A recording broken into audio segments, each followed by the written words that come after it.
Салям алейкум, вітаю, ви на каналі Крим Медіа. Якщо ви раптом не підписані на нас, то я закликаю вас зробити це прямо зараз, написати нам коментар і поставити вподобайку. Нижче ми залишимо посилання на всі наші соціальні мережі, тож дуже вас прошу підписуватись на них так само і бути активними.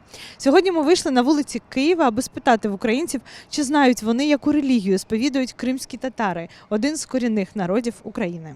Скажіть, будь ласка, а чи знаєте ви, яку релігію сповідують кримські татари? Так, вони сповідують іслам. Я знаю, що серед нас є відомий кримський татарин Наріман Алієв, це режисер український, і я дуже люблю дивитися контент і слухати саме з приводу кримських татар, і мені цікава ця тема дійсно, і я вважаю, що це дуже важлива тема для українців.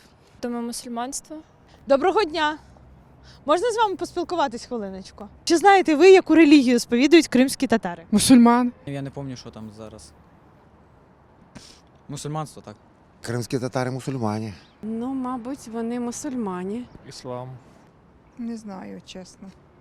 Вони сповідують іслам, якщо що. Мабуть, своя в них якась. Іслам.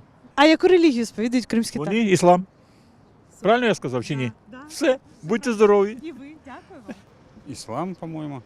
Ні, не знаю, чесно. Я хотіла вас питати, чи знаєте ви, яку релігію сповідують кримські татари? Крымские, да вообще татаров мусульманство, в принципе, насколько я знаю. Ні. А можна? Ну, іслам.